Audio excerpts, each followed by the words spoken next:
Greetings and salutations, everyone. I hope everyone is doing well today. Today I've got the update that everybody's been waiting for from last night's sheriff encounter with the Dogman. I also have a couple of other subscriber encounters and a very interesting encounter that I'm really not sure what it could be. I'm going to leave this up to you guys and let you guys figure out what this is. Before we get into these encounters, though, a couple links I'd like to share. As you know, I rely on my Patreon, my PayPal, and my merchandise to help this channel to continue to grow and go. All of those links are in the description below. I also have a second channel for creepypasta, fanfiction, and scary voice acting. Stories that really don't fit on this channel. Now, if that's anything you're into, follow that link and give them a listen. You may just like what you hear. I also started a GoFundMe page to help raise some money for attorney costs that I'm going to be accruing when I go to court for custody of my daughter. So far, some of my subscribers have generously donated, and it is truly appreciated, and I feel blessed. You guys really kick ass. Thank you. If that's anything that you're interested in helping with, that link is in the description below as well. Now I've taken enough of your time, guys. Let's get on with today's subscriber update and subscriber encounters. Shall we? Today's first encounter is the subscriber update everybody has been waiting for since last night. I'm following up on your email back to me. I wanted to hear back from you before I might have wasted any time writing out this book. I'm glad you are taking me serious. Thank you for that, as I've been holding on to this story for a very long time. Please feel free to correct any grammatical errors as I get emotional and shaky whenever I write this down. I want to follow up on a few things from the first part of the experience. The first Dogman that grabbed me is described as all black with shades of gray mixed in its fur. The eyes were pure gold color with small circular wisps of black. There was no eye shine as it was still daylight, and it purposely got in my face to show its dominance. In fact, it was so close I could see the dark plaque buildup on its front teeth and canines. The closest image is the one you use with the Dogman face in the grass. The first time I saw that image, it gave me instant flashbacks. The way it looked at me and grabbed me, I saw extreme intelligence in its eyes. It was blind luck that I survived.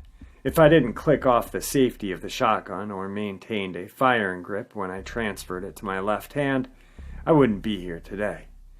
Before I left for the medical center, I was able to look at the body after my sector partner bandaged up my arm to control the bleeding. There wasn't much left of the face. The ears were like a German shepherd's, but with tufts at the peak. The hand almost reached to its knees. The hands were massive, and the claws didn't look like they grew out like fingernails, but were extensions of the fingertips. I picked up the hand, and one of the other deputies said, "Should you be doing that? It might be carrying diseases." I said we already tangled, so I'm probably all done. The hand felt very leathery, and the claws were not really sharp, but with the force they are being driven at, it could cause a lot of damage. This male had what I call a slight chest puff, like a mini mane that some dogs have. The legs and feet looked like how we would look if we were walking on only the balls of our feet, with the heel being more of a joint. Unlike a dog, this one had 5 toes, not 4. But it still looked like a larger pawed foot. There was no tail that I could see because the body was lying on its back. I stretched out its left leg and estimated its height to be approximately 8.5 feet tall. I'm not good with weight, but the feds needed 2 Kubotas to drag this thing out to a 3500 truck. The second Dogman person was smaller in build than the first, but it was later found out to be a female. I believe this one was trying to distract me while the male sprung its trap. She was dark brown in color, and the other two appeared to be male and both similar looking to the one I killed. Now that the descriptions are out of the way, I will move on to the rest of the story and where I have been relocated by the feds. I was dropped off that evening to my small home. It is a nice 1,050 square foot all brick 2-bedroom 2-bath home on 3/4 of an acre, perfect for a single guy like me. My nearest neighbor is about 600 yards away. My parents helped me purchase it when I got my job. My parents live in Denver. I was greeted by my small German Shepherd Lucy. She was happy to see me, but kept smelling me, and she just kept tucking her tail. After getting cleaned up and changing, she was all hugs and kisses after that. The next morning, I checked in with the sheriff's office. When I pulled into the parking lot, I noticed at least 6 Fed vehicles and a Fed armored vehicle, like today's Bearcat. I went in and met with the sheriff. The sheriff handed me a commendation letter. He told me to read it carefully, as the feds were all over the office. He also told me that our federal friends were staying in town for the next few days to help the department to try to locate any more bears. I went out to my car and took out my letter. Inside was a note that said to meet a clerk at the courthouse, name redacted. I traveled there to meet with redacted. She handed me another envelope and told me to read it here. I opened the envelope and read the handwritten letter from the sheriff. It read as follows. Son, I can't help you in your time of need, as my hands are tied and I'm being watched. So are you. The agents are using you as bait. You are being followed by them, and I don't think they are here to protect you. Protect yourself however you can. Do not leave and go home to your parents, as the others may come back for you. When we get through this, we can have a talk on what I know. You have 1 down, 6 more to go. After I was done reading it, she shredded it and flushed it down the toilet. Over the next week, I went to all my doctor's appointments, which were held in a mobile command bus by a doctor I'd never seen. She was nice, but barely said a word. Agent Bob stopped by and asked if everything had been okay at home. I told him everything was fine. He said to me, great, and on his way out, he looked back at me and said, trust your dog. I always carried my Glock 21 with 3 additional mags, and at home I had loaded my personal Remington 1187P shotgun, which is similar to the one I carry at work. But this one is semi-automatic and held 7 in 1. I loaded it full of slugs and set it by my bedroom door. Thank you, Pops, for the police academy graduation present. One night I woke up about 2 in the morning to my dog whimpering and growling. I could hear what sounded like footsteps outside of my home. I had my blinds closed in my bedroom and didn't want to open them. I went over and picked up my shotgun, rechecked it, and clicked off the safety. I opened my bedroom door and my dog ran out to the living room and dining area. She immediately locked onto one of the back windows. She tucked her tail and was frozen, but it was like she couldn't decide whether to bark or run. I had a desk set up in the dining area, as this is where my computer was, and I had a small desk lamp on next to the computer. While still in the hallway, which was dark and around the corner, I used a mirror on the opposite wall to look at the window. I saw the head of the female Dogman looking into the window with a side-eyed stare, like how a really pissed-off dog will warn you it will bite you. This time I could see the golden reflection of the eyes. I whispered the command of speak to my dog. She went apeshit in barking. I then heard both of my bedroom windows shattering, and I popped from around the hallway corner and lined up the rifle sights of my shotgun and pulled the trigger. The window was blown outwards. I then swung the shotgun back towards the bedroom, but couldn't find anything to shoot at. I then heard a diesel engine race up and stop. Then I started to hear suppressed gunfire all around my house. A few minutes, Agent Bob knocked on the door. He told me all was clear. I saw 6 men all swatted up with suppressed AR-10s. Agent Bob had walked with me to the backyard, and on the ground was the female. Agent Bob then said, "You bagged us a girl. Thanks, I've been needing one, and they're hard to find." There were 2 more bodies in the woods just behind my house, and he said 2 got away. Agent Bob was a little more opened up now.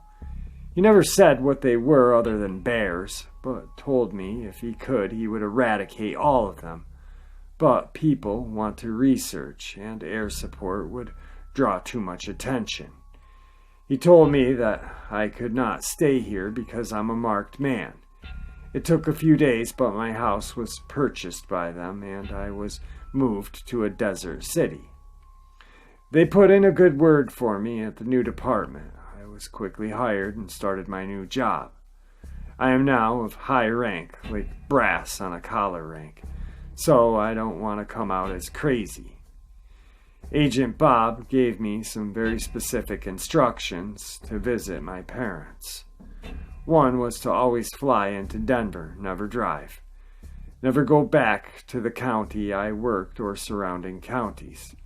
Once a year, they would ask me for some old, worn, unlaundered clothes. Agent Bob retired in 2015. He told me in one of my yearly checks, I don't know what happened in July of 19, but I was contacted and told that any bears that might remember me have been taken care of, and all requested travel restrictions have been lifted. I will no longer be contacted by them. That is it, Jeffrey. You now know what I know. Cover up, yes, for the common good, I believe so. Can they be killed? Yes, but only if you have luck and speed on your side, and an awesome dog. R.I.P. Loyal Lucy. Finally, I feel that since everything is over now, if I tell my story, the feds are not going to care, as I'll sound crazy. The others in my group feel the same, as none of us never signed a non-disclosure agreement. I think the feds know if we come out with our stories, we will lose our jobs and look like kooks. Wow. This is not the outro, but the outro to this update. This update answered a lot of questions that a lot of us had.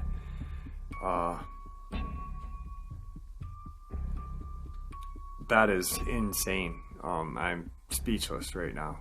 I read it once this afternoon when I got it in my email. And, wow. I want to get a suppressed AR-10 now. Also, what an incredible story. These things are intelligent. And this is proof right here. Proof of a cover-up. Proof of how intelligent these things are.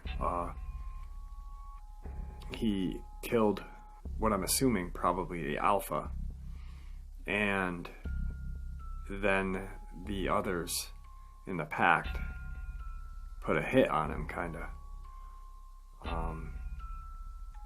which is insane because the feds knew what was going to happen. So this isn't the first time something like this has happened.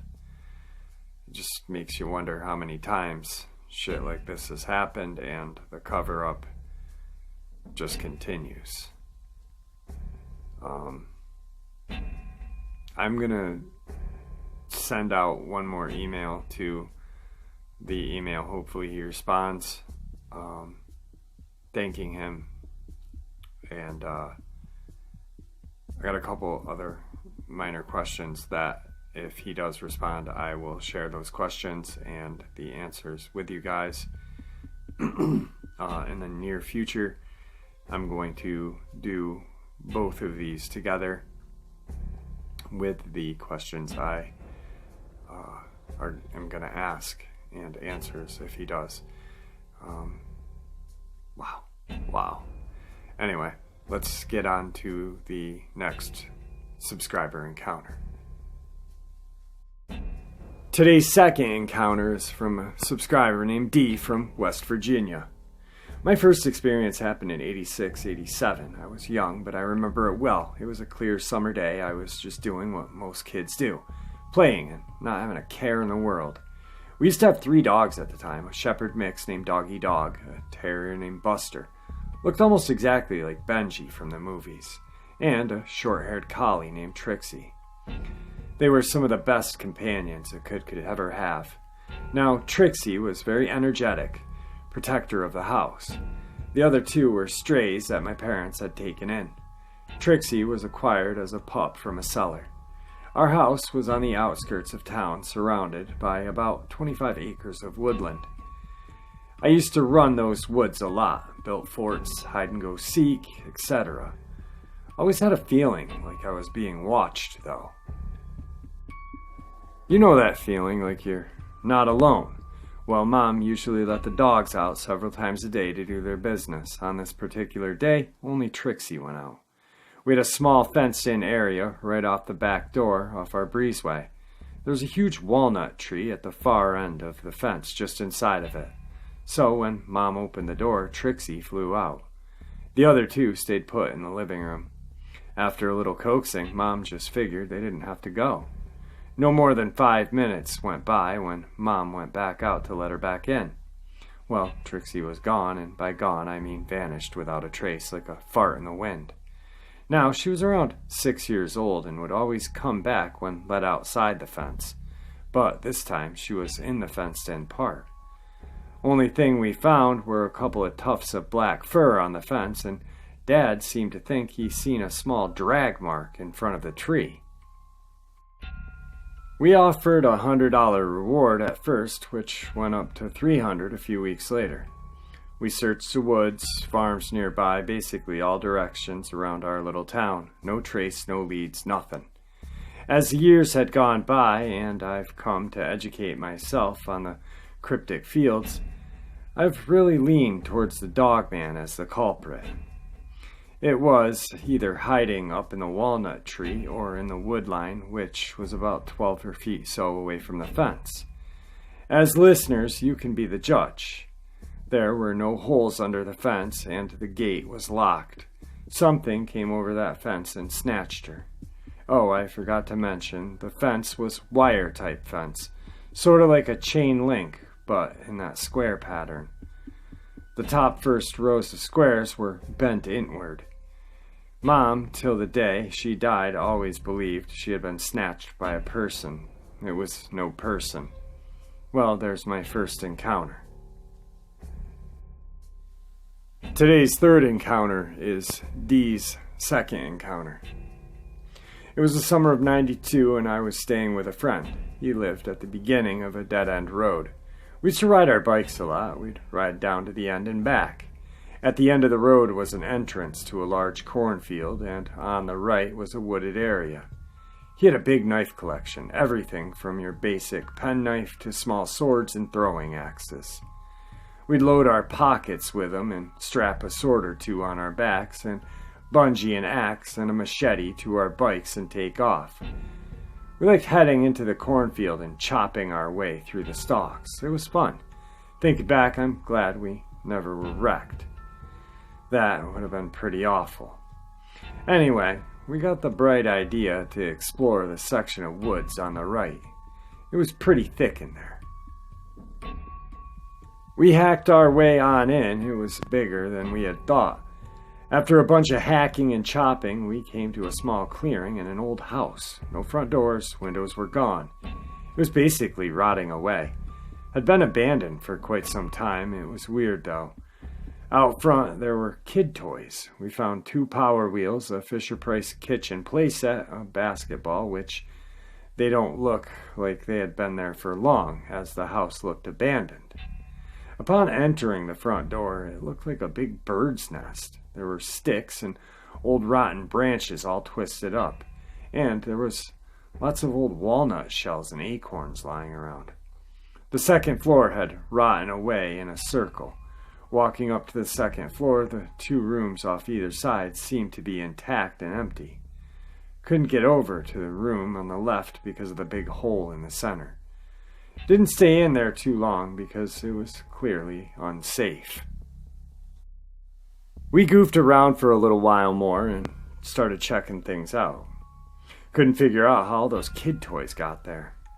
There was 2 small game trails leading off toward the field, but that was it.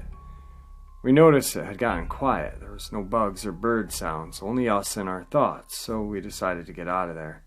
We pretty much made it back to our bikes when we heard a loud crash off to our right and kind of behind us. The weeds were about at our waist, where we were standing, about 10 yards from the edge of the road and our bikes. We quickly darted out and snatched up our bikes, looking back before we jumped on. Best way to describe this is there's a clip on YouTube from rock hounding with Bigfoot called Bluff Charge. The weeds and trees were shaking, and just about when it was about to pop out of the tall weeds, it stopped. It's a wonder we didn't get whiplash from how quick we turned our heads. We jumped on our bikes and were gone, pedaling as hard and as fast as we could.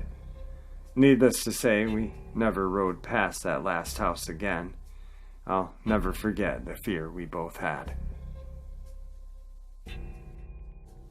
What an upload today, guys. I know I said I had one more thing, but I had a rough day today, and I kind of figured at the end of the last subscriber encounter, we were just going to call it quits. I feel absolutely blessed for Robert to choose me to be the one to narrate his encounter and share it with us. Just like the ambulance encounter, this person reached out to me, and it's kind of a blessing. You know, these encounters are so intriguing and terrifying in the same sense. The update answered a lot for me, and I'm sure you guys are having that same feeling. It's not often that I don't ramble, and tonight happens to be one of those because that was incredible. Dee from West Virginia had reached out to me a couple days ago and shared his encounter with me, well, one of his encounters with me, and I truly believe that there's a Dogman around Dee and the area he lives. West Virginia is very close to Ohio, and Ohio's a hot spot. West Virginia is a hot spot for the abnormal and cryptids. Wow, I'm blown away today, guys. I'm sorry, I can't even do the outro. It speaks for itself. The first one, it just speaks for itself. Guys, I want to thank you for all tuning in today, and wow, I know a lot of you guys are going to be saying wow too. Anyway, with that, I'm going to bid you farewell.